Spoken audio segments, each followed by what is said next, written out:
What's up, guys? Today I'm here with Kristoff, and he has reached 5,000 in sales each month, and he's only been doing this for 30 days. So in this video, in this podcast, we're going to, explore his story and how he did that, how you can get similar results.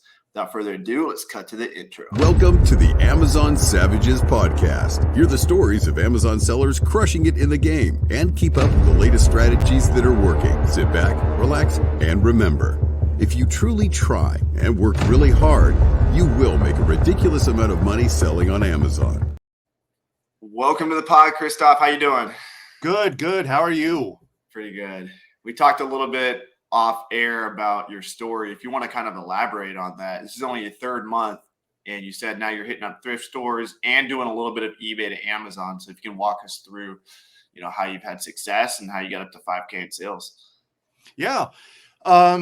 Well, first off, I'm no stranger to working on my own and like that. I've previously owned my own company, publishing company, and published a couple authors. And I did that for a few years up until 2020 hit and shut down all of our live shows and everything. And so that kind of pushed me in this direction. I got sidetracked. And then finally, about July of this year, I decided to look back into it. As always with Amazon, it took about a month to get everything registered and going. But let's see, about August, I really started, and I just started going to, the Goodwills. I have about 6-7 Goodwills within a mile and a half of my house. And I just started with that. And then, I just started driving. As I was driving around, I had my phone out and I'd kind of drive slow, and I'd look if I saw a sign saying thrift store or, donation, anything in that area, I would make a note of it, and I'd come back later and start hitting those. And now I have about maybe 25 or so stores on my phone map that I hit weekly. And I think one of the things you said in your little intro is work hard. Mm-hmm. And that's it. Like I said, I'm no stranger to being self-motivated, creating my own schedule, and working. Yep. I mean, where did I put it? I have somewhere around here. I had a printed out work schedule that I'm up at 6:30 in the morning every day, mainly because I have kids that go to school. Yeah. But once I get them out the door, I'm in my office, either searching online or working up on the day schedule. Mm-hmm. And I have it broken down saying, okay, from 7:30 to 9, I'm doing this. From 9 to, 11:30, I'm doing this. I do half an hour lunch, and then 12 till, 3, I'm doing this, because at 3, I have to pick up my son at school. So is one of those time blocks going out and looking for inventory? Yes. Usually in the morning time, because morning time on eBay doing the E to A flip here in Arizona isn't, there's really not a lot of sale. It's more in the evenings. And so my morning time is, most stores don't open till 9, I found out. And so at 7:30 to 9, I'm looking over any offers I'd made the night before, on eBay, if they came back. I'm looking at my repricer, kind of running through that. Just little, I guess you'd say admin type of work that needs to get done. And then by 9 o'clock, I'm out the door. Sometimes 8:30, I'm out the door. Stop at the gas station, get me a drink and a donut, and I'm hitting the road for a good 3-4 hours. And like I said, I broke it up into geographical areas so that Mondays I head in one area direction, and I hit, I have it lined up. I hit this store, then this store, then this store. Because like some will open up at 9, others open up at 10. And there's even one that doesn't even open up to 11. So I'll time it. Okay, if I get to this one at 9, boom, boom, boom. And are you just scanning with Scout IQ, Scout? Yes. Just using the scanner, like everybody else, the Nademo or whatever, however you say it. And I'm using, I use Scoutly. Okay. I used to use Scout IQ. Then I switched to Scoutly, and I just do that along with the Amazon Seller Central. If it doesn't have a code or something like that. Yeah. And yeah, I'll just, I just listened to the thing you did the other day with Steve about, and you talk about, just going in with your earphones on. Yep. And that's what I do.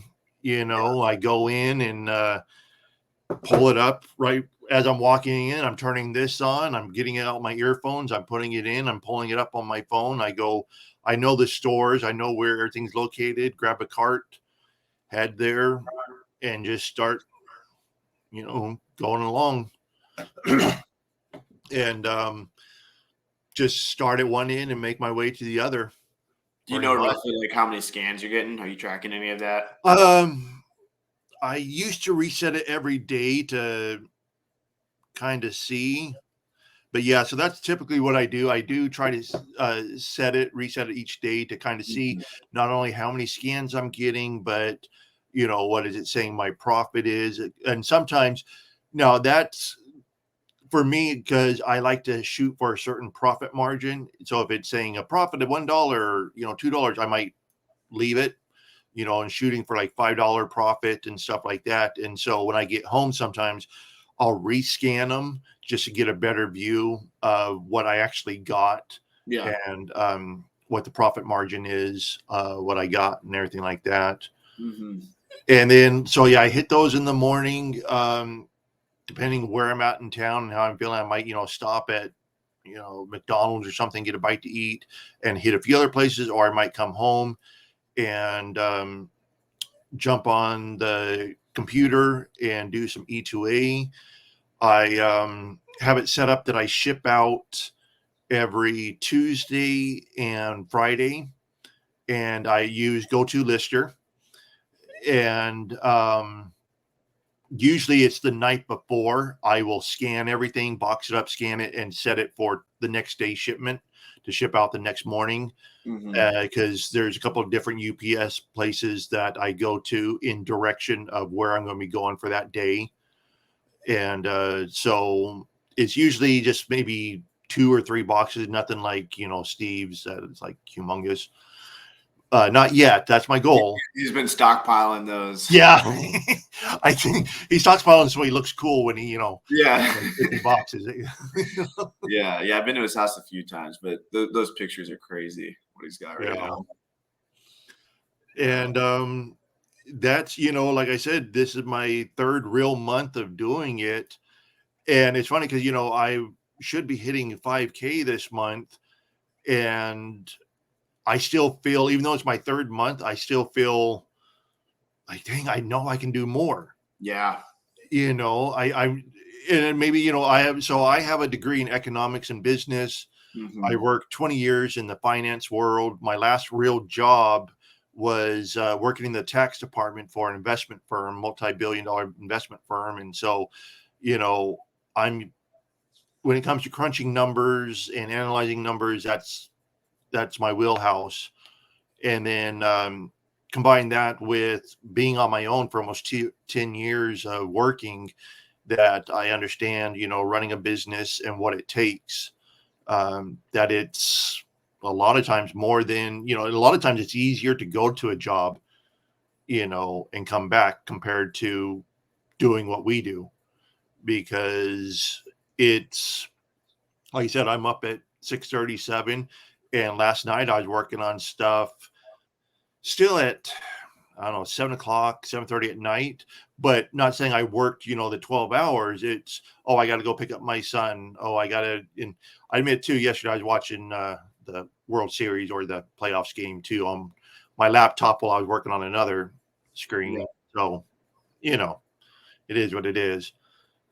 But you have to understand that it's one of the few businesses that you truly get out what you put in. Yeah. Like I said, I got about 20 years in the corporate world, finance, working for small little moving companies to multi-billion-dollar global investment firms.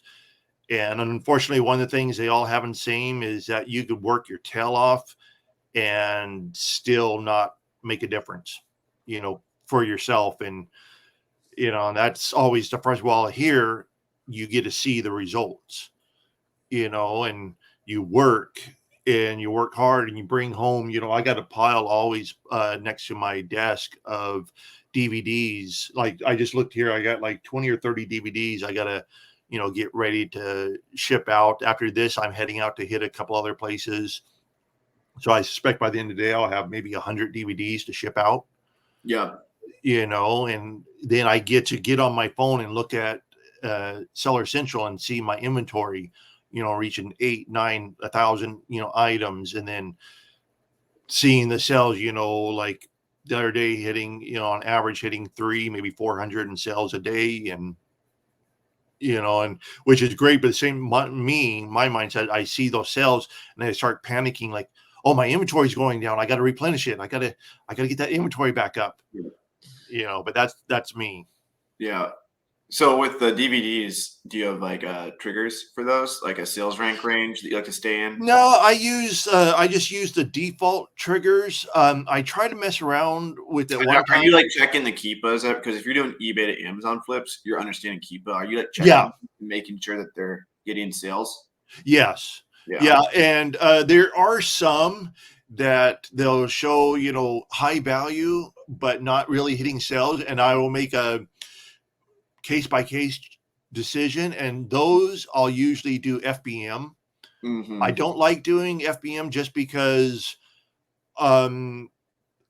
storage space. I don't like having stuff, I do have about 2 boxes of stuff that, DVDs and a few books that, I either got free or a really good deal, like I check OfferUp, Facebook Marketplace, stuff like that. Just recently I got like 300 DVDs for $30, from OfferUp.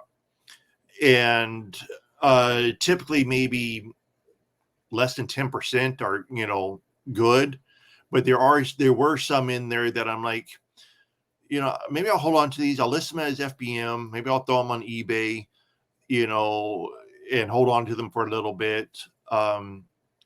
And like that. But otherwise I try to just get them out because also I do a lot of traveling and I don't want to worry about being, in Florida or Wyoming or Utah and getting a sale like, oh crap, I forgot to put on that I'm going to be out or something.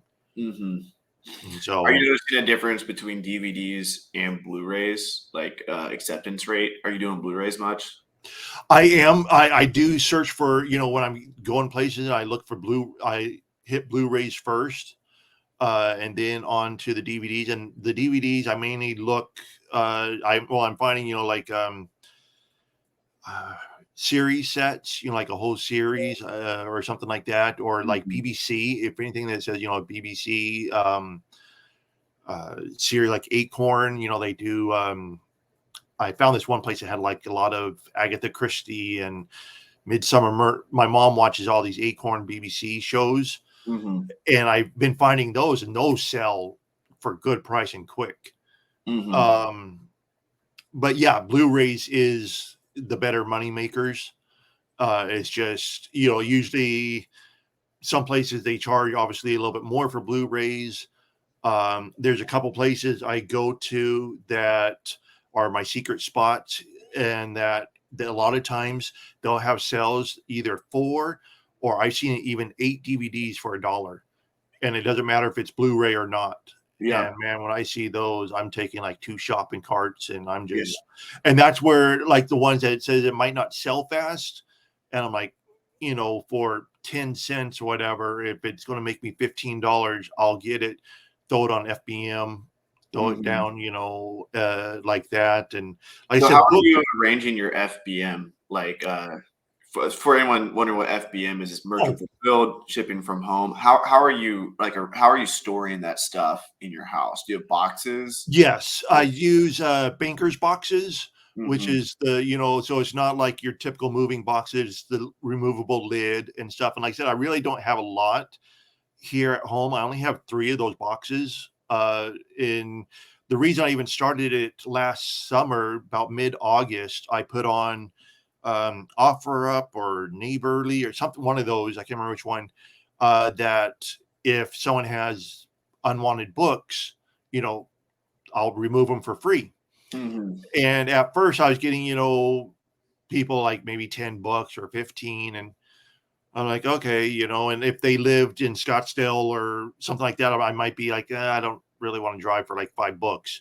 But then I got hit up by a church that also ran a K through 12 school. And they're like, hey, are you serious about this? I'm like, yeah. And they're like, okay, we got a lot of books for you. I'm like, okay, it's not too far. I'm like, what's a lot, And so I took my 10-year-old son with me, and even this is August when it's like 120 outside. We went, and I have like station wagon type, a Mazda 6. So it's kind of like a station wagon. I filled that thing up 3 times, Wow. bringing home books from there. Yeah. And my poor son, he was just drenched and like, but out of that, geez, I don't even know how much I made and everything, because it had a lot of old, like complete sets of old church stuff and school stuff. And there was a good amount that filled up 2 of those boxes of books that sold. I just recently sold one for $130. Nice. It was it was just a single book. It was some Bible research book. Mm-hmm. But it was ranked, really high. So it didn't show a lot of sales. And so I kept it here at home. But it was only like $3. I had my shipping at $3.99. I think it was $3 to ship, and it sold for like 125 or something like that. Nice. And so, like I said, I don't like to keep a lot on hand, but if it's showing me, if I look through Keep and I do see that there's sales occasionally and it's not completely dead and there's a chance to make a decent profit, I'm like, I did get burned on one that I had this complete set, and I kept her at home, and it eventually only sold for like $60, and I paid about, I don't know, $40-50 in shipping, because it's all books, and it took 3 boxes. It was like a 50 book series and everything like that. I'm like, I guess I don't want to. I'm going to stay away from that size, now, or adjust my, price. Make sure. This was back in also in August when I was still learning things and stuff like that.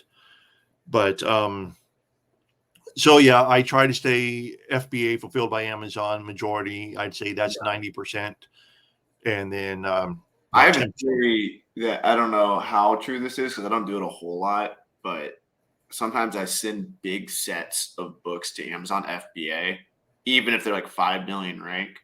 Of course, I'm looking at the Keepa, and I'm making Keepa like even just 1 or 2 sales a year.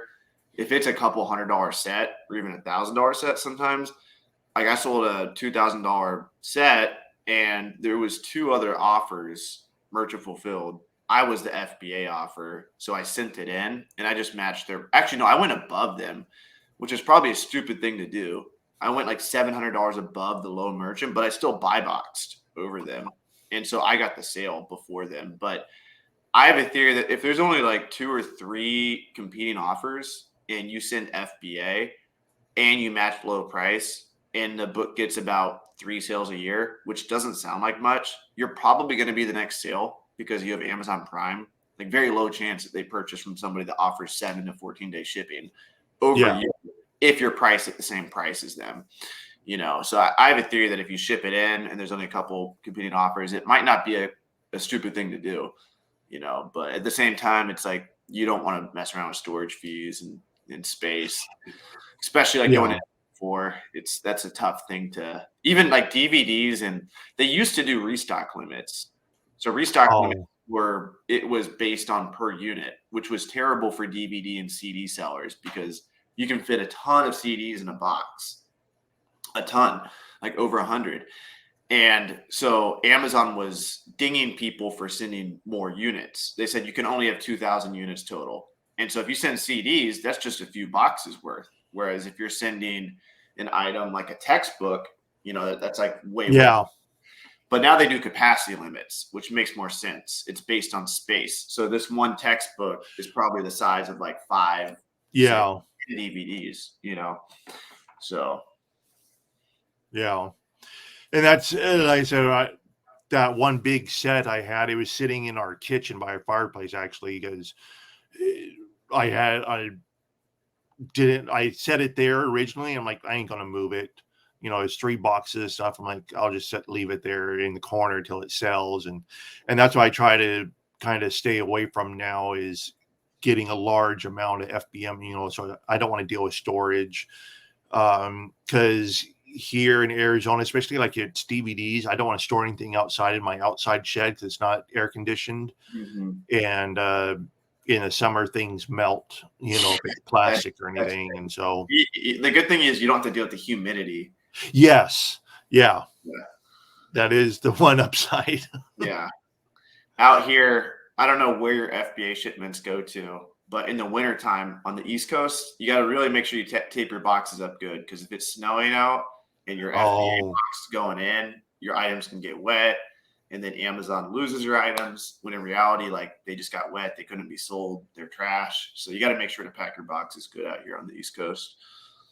Yeah, see, I don't mind go just to Phoenix. I mean, I could drive it there in an hour where it ships off to. And one of the places you don't drive it there, do you? No, I don't. But it's funny because I look at the address. I'm like, I know exactly where this place is. I used to work by there. And there's another one by one of the thrift stores I hit. I passed by it. It's a major Amazon fulfillment center. And it's funny because usually when I'm getting there is when all their trucks are leaving. And so you'll see 50, 60, electric Amazon trucks just pouring out. I'm like, I wonder if any of my stuff is in there, Mm-hmm. Yeah. But so yeah, they're building another Amazon place just a few miles east of my house and everything. And so, yeah, I got it all around me. I don't think every now and then one of my shipments goes to Nevada to Henderson, but otherwise it all stays here in the valley. What are you keeping your inventory levels at to keep? I've been trying to keep it around 1,000, but I got sick, and then we went up to Utah for a family thing, and so for about 2.5 weeks, 3 weeks, I didn't ship anything in, and so now it's down to about 700, and so I'm back to work and trying to get it back. My goal is to keep it around 1,000, and then move up from there. That's my first goal, is get it back to 1,000, then slowly build it up to there. Because I shoot for about 100 like DVDs a week to get in, and then right now I'm doing maybe 10, 15 E to A's a week. And I'm trying to grow those slowly without getting over my head financially and everything. And how much are you spending on those purchases, the E to A? I'm sorry? How much are you spending on your online? I'd have to look at my chart. I'd say the average 50 or so. $50 per unit? Yeah. I'm typically looking for ones that sell around 100. Okay. And everything. And I mean, I did, or even like yesterday, I bought these one items, and I think they were $20 a piece, but the person had 3 of them. And so I had bought one from them before to test it out, and it sold in like 2 days.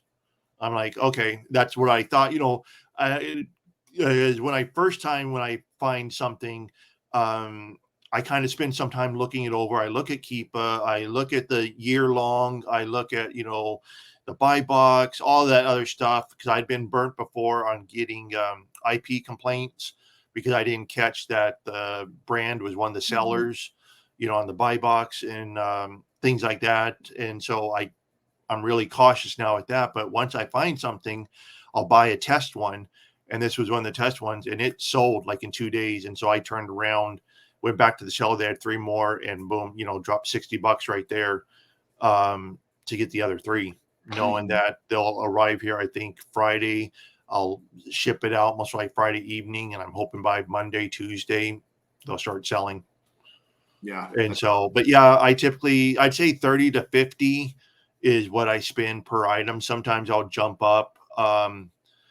to, 100 or so, but I try not to unless it's something that I really feel confident about or that I've sold in the past. Mm-hmm. Just because, especially right now, I'm trying to grow, so I don't want a lot of my money locked into something that might sit there. Yeah. Even if it sits there for 3 months, I'm trying to avoid that. When I'm looking for stuff, I'm looking for stuff that sells like less than 14 days, Mm-hmm. because I'm trying to grow. And And are you just manually checking all these prices, or are you using a repricer of any kind? I am using a repricer, and I use FlipMine to go through eBay, and then I got Be Cool Nice. repricer. I use their AI repricing, and right now I've been kind of using. You're setting minimum prices for Be Cool. I'm sorry. Are you setting like a minimum price for your? Yes. Yeah. Yeah. I What are you will go. usually setting like 20% ROI, or like are you doing? That's what I shoot for. Mhm. On some of the DVDs, I'll go a little bit lower. Uh, if it's been sitting there, or if something, something's been sitting there for a little bit, I might go a little bit lower if it's going to still give me a decent return, money wise. But yeah, I do shoot for like 20%. And so what I basically do, let's say my routine is around usually after I pick up my son on Tuesday, Mondays or Thursdays. So when I get back here at 3:30, 4 o'clock, I'll have everything ready. I'll go to Lister, boom, boom, boom, boom, and then tag everything up, box it up, and then maybe later that night, 6 o'clock or so, I can go on to Be Cool, and everything will be there. And then I'll set everything. Then I'll enter my cost price, my minimums. I'll pick the AI repricer and stuff like that. And then the next morning, I load it up in my car. I head out towards thrifting, and I know in each direction I'm going, I know where a UPS store is, and they know me. I basically just walk in like, hey, like, okay, Yeah. and I'm out the door. Perfect. And then that way, by time it's scanned and going, it's already, I know that I'm safe, so if it happens to be an amazing hot item that as soon as Amazon, clears it to list, it sells, I know that my repricer is already going. I know that I already set my minimums. I know typically by then what the buy box is, and how I'm with that. And so I feel good. And I'm like, okay, see ya. Back to, got to get more. Yeah. And so I feel like, you're probably dedicating like 1 or 2 days to sourcing eBay to Amazon. yeah, I have a couple of, usually Fridays are my big eBay to And so Amazon. you're spending about $500. Yeah. Yeah. And usually Fridays are my main days. Mondays, not so much, because Mondays I make sure and take the weekends off, just to give myself, again, something I've learned from running a business, that I got to give myself some time to, unwind and relax. And so I take the weekends off, unless, of course, I get a notice or some reason I have to look at something. Otherwise, I try to not do much. That's where I trust the repricers and stuff like that. But I also figured that if I'm someone who's going to like, hey, I want to list something on eBay, to sell, when will I typically do that? And it's typically towards the end of the week because, like everybody else that works, 9 to 5 jobs, Mondays suck. Then you got Tuesday, and when, usually by the end of the week is when people are listing new things. And so that's when I find, typically the better deals and stuff like that, more options and everything. I will hit it Tuesday, Wednesday, and Thursday for a couple hours in the evening, maybe 2-3 hours. After, like I said, after I get home and my son is doing his homework and stuff, I can come in my office and just. How old is he? He's 10, almost 11. Nice. And so, though with him, I got to set a timer because as soon as he gets home, he goes in his room, turns on YouTube, and starts watching, Mr. Beast or what's that other one? Unbreakable, Unmatchable, and something where he plays Minecraft. And everything. And dang, it's going to bother me now. Yeah, Mr. Beast, those videos are Yeah. inspiration watching those. Like as a YouTuber, like the stuff he does, like he makes the best thumbnails, the best intro. Yeah. It just hooks people in. Like Yeah. your And son's that's just like attached to it. Like he's got to watch that full 12-minute video. Yeah. Mr. Beast Like when he, yeah. Well, I'll go in my $100,000 for one video is what he puts in for. Yeah. Crazy. I'll go to my son's room and he'll have it on. I'll be like, okay, what? And I'm like watching it. No way. Oh, that's it. I'm like, oh wait, I got to go back and do something. But yeah, and yeah, my son already said he wants to be a YouTuber, and oh yeah, then that's good. Like let him. Yeah, I'm like, okay, and I'm like, a camera.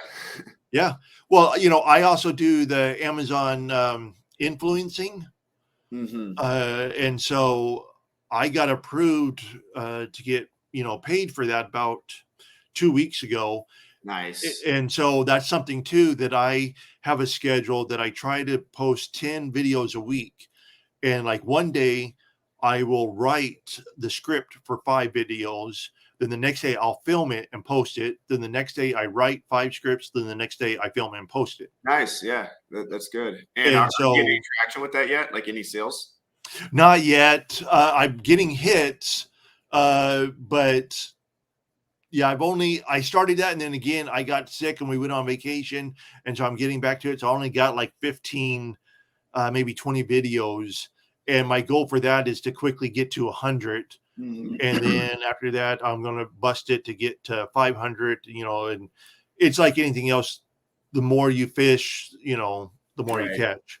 Yeah. For anyone that doesn't know, the way Amazon influencers, basically they pay you. Like if I have this pin that I purchased on Amazon, or if it just exists on Amazon, I can make a video of it, even if it's like my friend's pin and I didn't purchase it with my account. I can make a video review like, oh, look how cool this pin is, blah, blah, blah. And if, let's just say a 10-pack of these pins costs $10 for easy math. For every person that buys that pin after watching your video, they have to watch your video first. The video is going to go below the listing. Like it's just like a video of your review. If they watch your video and then they purchase, you get 5% of the sales price. So with a pin, you get 50 cents. So every 1,000 in sales, you get $50 for every 1,000 in sales for this pin. But there's items on Amazon that go for a lot more, $500, where every sale you get $25. And that's, so if you do, there's people, I have friends that are doing like 8,000 in commissions each month, which that's way different than Amazon. If somebody tells you they're doing 8,000 in sales on Amazon, they're not making that much, making a couple thousand. But if somebody tells you they're making 8,000 with Amazon influencers, they're making 8,000 deposited into their bank account and they have no expenses. And so that's pure profit. So it's pretty exciting. I think there's going to be a lot of talk of this in the future, especially like within our community. I feel like a lot of people are going to take advantage of that. So I've been doing a little bit too. I just moved in my new apartment here and I have all types of weird stuff laying around. But yeah, I'm curious to see if you have success doing that, because I have 2 friends. One, Matthew Osborne, used to be with Scout IQ. He's doing like 2,000 to 3,000 a month in just commissions, and he doesn't even do anything. Like he's done. He's already made all his videos, and it's just coming in now. And then my other friend Trevin Peterson, him and his brother are doing 8,000 a month, which is pretty insane. Yeah, that's what I'm shooting for. I'm shooting for to get anything. I look at it as an extra bonus because, like you said, you're not really spending anything. I mean, all I did was pull up my personal Amazon account and I looked at my order history. And I'm like, oh yeah, I forgot. I bought that through Amazon. I bought that, and so I look up the ASIN, or whatever. And I just do a quick little 2-minute video. And I was on vacation when I was up in Utah on vacation. I did one of the backpack I had. I remember I bought that backpack and I was just sitting there doing some stuff. I'm like, oh yeah. I pulled out my phone. I did a 2-minute video of the backpack. Yeah. And then I got a 17-year-old daughter. And so, I mean, that's an endless supply of Amazon purchases right there that, I just go to her. I'm like, hey, what's something, and I'll ask her, you watch video, buying videos all the time. What do you like? Do you like it when they just talk, or do you like it? She goes, well, I like it when they try on clothes. I'm like, I'm not going to be trying on clothes. Hey, that might actually get a lot of views. Who knows? Yeah, I love this black dress. It really accentuates. People might just watch it because they're like, what the hell? And then they end up purchasing it, and then you get the credit for it. Yeah. But so yeah, I've even talked to her about it. Like, hey, look into this, and where I'm like, what are some things that you really like, that you got from Amazon? She told me about some shampoo she has. I'm like, okay, great. What are some good things about it? I'm like, okay, I'm going to do this shampoo, and and things like that. And even like you said on the pins, even things that are listed, like this hat is you see a Boston scally cap, and they sell these on Amazon, and I got like a dozen of these, and I'm like, there you go, Yeah. here's something else. And then if that sales rank is low and it sells a couple thousand units a month, that item moves. And if there's no videos reviewing it, then if you're the only video and it's like got a good thumbnail that kind of shows the product and people click on it and then they purchase, like even if you only get like 1 to 2% of people clicking it that actually purchase, like that's free money every month, Yeah. Speaking of Mr. Beast, check out this video. Can you see my screen good? Yeah. All right. So this is my latest YouTube video. I've never put this much effort. I've put over $1,500 worth of money into this video. And, oh wow. Yeah, a lot of time, like 5 weeks now. This is the side hustle that allowed me to sell 100,000 on Amazon in just 30 days. So you can see it. And then this lady's complaining at the library sale. She's all mad that I'm purchasing books. But you can see like that's very Mr. Beast style. Yeah, especially the green money, Yeah. I actually got that from his, like, he's got Shopify ads. So I'm like, yeah, that. I just saw that too. Yeah, so this is the side hustle that allowed me to sell 100,000 on Amazon in just 30 days. I know they are. So they're still going to come, though. Like, he's a reseller. She's so mad. This lady at the library sale was getting on to me for buying items to resell on Amazon. So that'll be dropping soon. I've never had anybody like come up to me and say anything, but I have noticed, people like, and it's funny because I'll say this to anybody that's just starting, that when I first started, I was kind of gun shy, with the scanner. I was kind of like, scan, and like that. And there's something that Steve said, and plus two is like a flip switch in my head. I'm like, I'm doing this to provide an income for my family. Yep. Why should I care what they think? Yeah. Are they going to provide for my family? Yeah. Yeah. And so when that lady was bitching me out, the people at the sale that I was actually purchasing from that were volunteering for the sale, they're volunteering. They're not even getting paid. Yeah. They were like, we love resellers. They fired back. They're like, we love resellers because they buy 75% of our material. And so that kind of shut her up a little bit, but she was still like, oh, let us come in first and then let them come in. And it's like, you're not going to buy the same items I am. Like, you're going to love this book and you're going to think it's amazing. And it's going to be a shit price on Amazon, and vice versa. You're going to think this one book's trash and it's going to be worth $500 on Amazon. Yeah. Like, profitability and the quality of the material don't necessarily correlate. Like, Harry Potter's the best selling book, but it's not profitable on Amazon. It's the most popular book in the world, but it doesn't make us any money.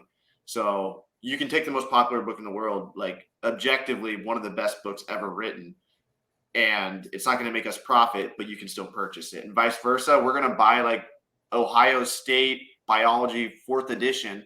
Yeah. That's going to make us $75,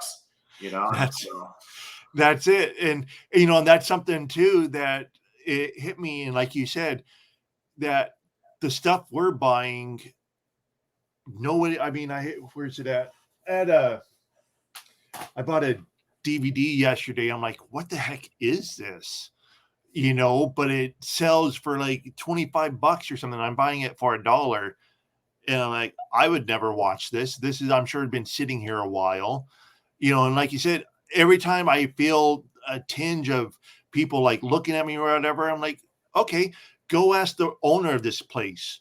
Ask them if they don't want me here buying their product. I come in here every week, dropping anywhere from, maybe $15 to $50 a week, in their little mom and pop shops. Are they going to want me to stop, this $200 a month, $300 a month intake because you come in here once, every 6 months and buy $5 worth of stuff, Mm-hmm. And like you said, exactly. I don't know, you kind of see some of the books up here behind me. Yeah. In my office here, I have 1,300 books, my personal collection.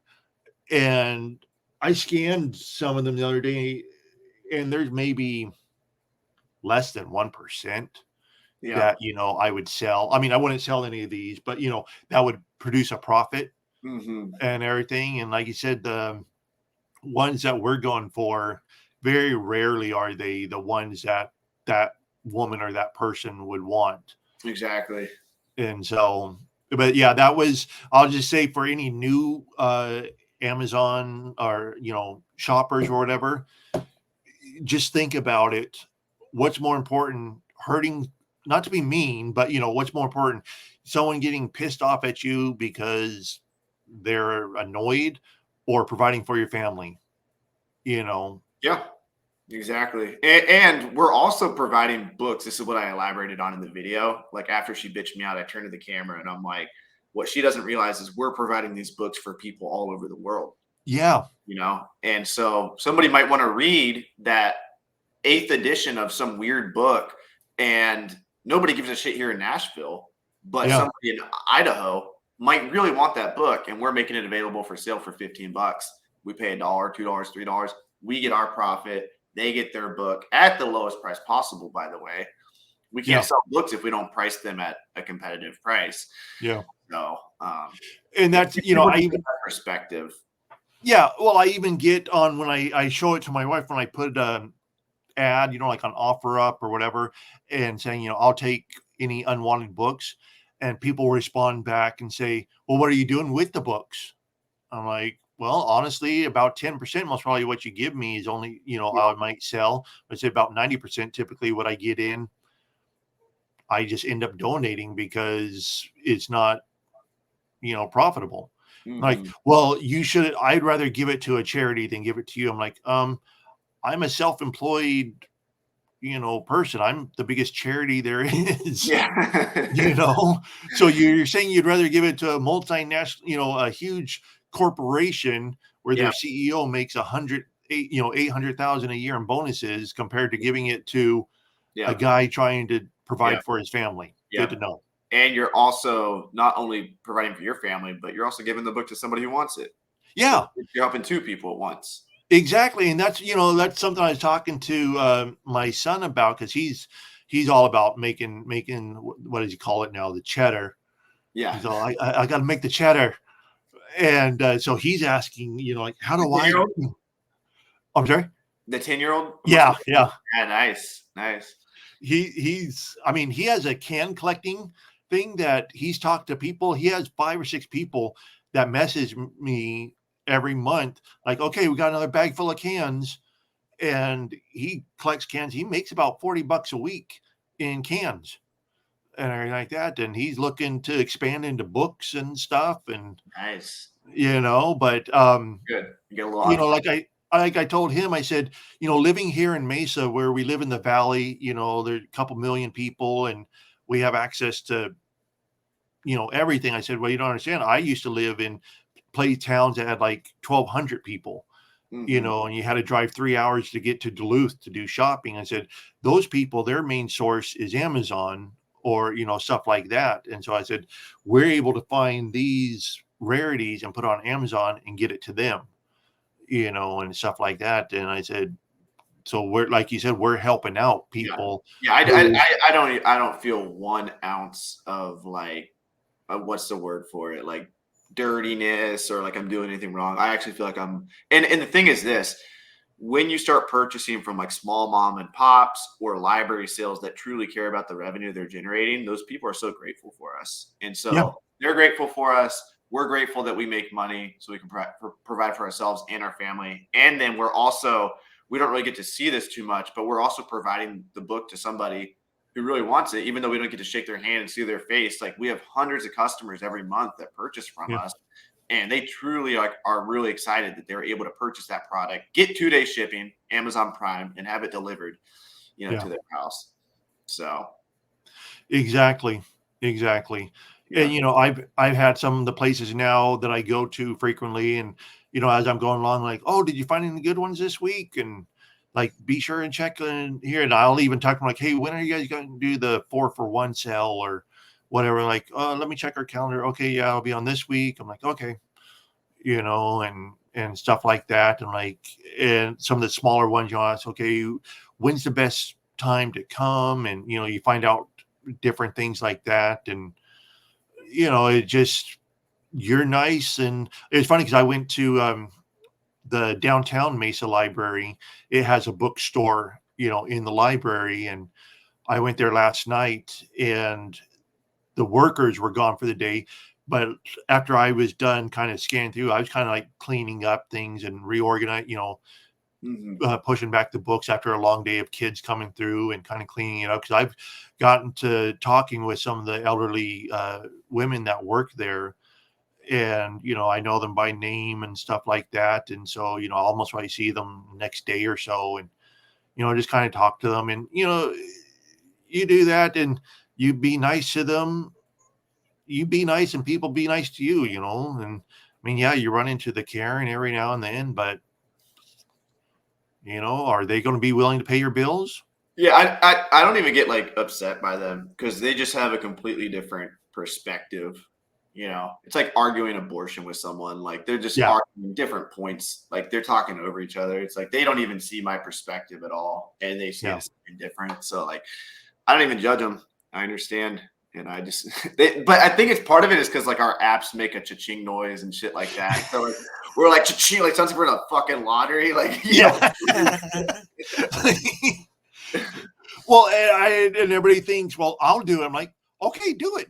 You go apply, for Emma. If you think it's so easy, it's like you said, they hear the cash noise and they see you scanning and like, oh, I could do that. Okay, then go ahead and try. Right. That I don't know what the attrition rate is for people who start up, Amazon selling. But it's not like I tell people what I do. I said, it sounds stupid in a way that I go buy stuff and I sell on Amazon. I'm like, sometimes I'm like, how am I making money off of this? I mean, logically I know, but it's like so simple. But at the same time, once you dive into it, there is a lot of work. And that's what it comes down to. Yeah. I heard before, the secret part of work is work. Yeah. And actually I have this sitting on my desk. It might be backwards. No, it looks good. The magic you are looking for is in the work you are avoiding. I love that. And so I keep this by my desk. I was actually going to, on Etsy the other day, I was going to have that engraved on a plate and have it, hanging up instead of just on a piece of paper as my affirmation or my motivation, each day. Because it is so true. There'll be times I'll sit down to get on Flipmine, and I'll spend maybe 20 minutes on it. And next thing I know, I got my phone in my hand and I'm on TikTok or YouTube or, something like that. I'm like, okay, no, I got to focus back. And then I'll sit and bitch about, man, I haven't found anything. I've been here for 3 hours. Yeah. And I realized out of that 3 hours, I only searched for like 40 minutes. Yeah. Yeah. What true work have you done? Yeah. There's another saying, I think Tim Ferriss said this one time. It's like, the amount of money you make is in proportion to the uncomfortable conversations you are willing to have. Yeah. And if you think about that, you might not like that as a reseller. Hearing that, you're, what uncomfortable conversations could I have as a Amazon bookseller? But if you really think about it, there's probably a lot of uncomfortable conversations you are avoiding. Like, when you went to the thrift store, did you ask the manager if you could look at the books in the back? Maybe you did, maybe you didn't. Okay, you did. The next uncomfortable conversation you could have after that is, did you ask him, are there more books on the way? Or did you ask him if his employees are willing to scan the books for you and put the books in a box, and then you come pick them up once a week? Like, nobody wants to have that conversation. I know some people who have, and they've had success doing that. But like, there's just levels to the uncomfortable conversations you can keep going. Like, most people don't have the balls to ask for backroom access, but then they certainly don't have the balls to have the employee scan the books for them in order to pay a premium price for the books. Like, there's a bunch of different uncomfortable conversations you can have. So, well, even asking the backroom access, I've only done that once, and that was, now keep in mind, I, as I said, I served a mission for my church, and I worked as a correctional officer at a maximum security prison. So I have no problem, dealing with, I've dealt with some pretty, harsh people, but still I was like, so, hey, how you doing? Nice weather. Oh, look at the time. Hey, can I, it is, it's, but it's like, when you step back and look at it, what are they going to do? Worst case, like, no. Oh my gosh, now I'm dead forever. It's like, did anything change? Okay. I'll just do what I do. Yeah, a lot of people look at books as a nuisance too. So like, it's like, oh, we have all these huge, heavy books. They're not in that category yet. So you can provide value by organizing them by category. So they're all in boxes. There's Christian books mixed with science books, mixed with fiction. You can say, hey, I will actually divide these up into the different categories. As long as you let me scan them, I'll make sure they're nice and clean. I'll put them in boxes. Like, there's a lot of different ways you can help them out. Some people just want the books gone, which is a lot of work in and of itself. If you're willing to take 3, 4, 10 pallets of books off their hands, they'd be more than happy to do that, because they have an influx of books that they can't handle, And so having perspective and empathy for the stores, and not just thinking only in your own head and how much profit you can make, is going to allow you to like actually have a better conversation with them too, And a lot of times booksellers like us, we don't realize we look at books as cash. Like, look at all these books I got over here. Like, that's money right there. Like we see that as like a big dollar sign. But a lot of like, and you'll probably be in this situation eventually where there's so many books you have to deal with that are not good. They're not profitable. They're all in boxes. It takes your whole afternoon of like lifting heavy books. Probably like when you went to the church, you felt that way. And you're like, oh my gosh, like, from that perspective, that's their perspective, is like, these books are so heavy. I don't want to deal with them. I don't know if we're ever going to sell them. And so when somebody like you comes in and offers to buy books and help them organize, they're like, wow, this is a win-win. Like, where did this come from? Yeah, I didn't, like you said, I always looked at it like, I'm looking to make money. And so if I ask them, they'll think, oh, you just want more money and everything and stuff. But yeah, because I know one of the places I go to, especially this time of year when all of our snowbirds get here, all the winter visitors from out of state, they bring, I don't know why, I don't know if they bring the books or whatever, or they've been sitting here, but a lot of those donation places just fill up with older books. And so that's when they'll have their 8 books for $1 sales, like every week for like 2 months. And that's when I just go in and I'm like, grabbing. And I found, before even first editions of, I sold one there. What was it? Stephen King's The Stand, first edition. And I paid, 10 cents for it. And I sold it for, I can't remember, like 80 or 90 bucks and stuff. And so, yeah, that, and this time of year also, they have out in those same areas, they have weekly, one weekend every month, they have a huge parking lot sale. And as you talked about that, there'll be some there with books. And I had this last year that when I was collecting for my own personal collection, that I bought some books, and I asked them like, hey, do you have any more? And like, yeah, here's my number. I got tons at home that I didn't want to, they're so heavy, I didn't want to bring them here. And he goes, you can come to my house and pick through, and like that. And so, That's something too. If you go to swap meets or, yard sales or whatever, especially if there's multiple sellers and you see someone with books, kind of look through and then ask them, hey, do you have any more, at home that you didn't want to, and they might be like, yeah, I got 10 more boxes. I just didn't want to carry them. Mm-hmm. Like, what's your address? I'll come carry them. Yep. Exactly. So, yeah, there's a lot of like the ROI and profit and margin to be had from like free books is just infinite. Yeah. Well, eBay, Amazon, online arbitrage, great. You can do it from home, but you're never going to beat the margin of just like going out, picking up boxes and boxes of books for free, going through them, putting in the work. All that is just like, it's just money in your bank that you paid nothing for. That's it. I was, and I just, a lot of times too, I just sit down like the other day.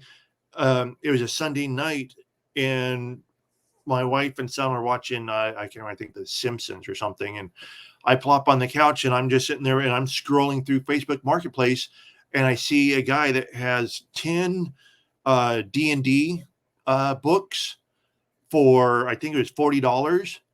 And I messaged him right away. I'm like, hey, these still available? He goes, yeah, I can meet you in 10 minutes at the gas station. And I'm like, boom, ran over there. They were library editions, had still all the stuff in it and everything. One of them sold within 2 days for $120. I kept two because my oldest son, who's 23, he plays D&D, so I gave him two, but I sold the other ones each for almost $100 a piece and everything. And that was just, looking on, just scrolling through Facebook Marketplace, search books or offer up, search books and, or DVDs. And I just missed out on one the other day, 500 DVDs for $50. And they said majority were Blu-rays. I'm like, oh man. Yeah. I would have liked to have got my hands on those. Yeah. But do you mind if I give a few announcements real quick? Yeah, go ahead. All right, real quick, guys, for everyone watching. If you want to support the pod, first of all, this is for you guys. We've been talking a lot about different strategies on how to find stuff. So if you go to starthumble.com, click on take the book selling course.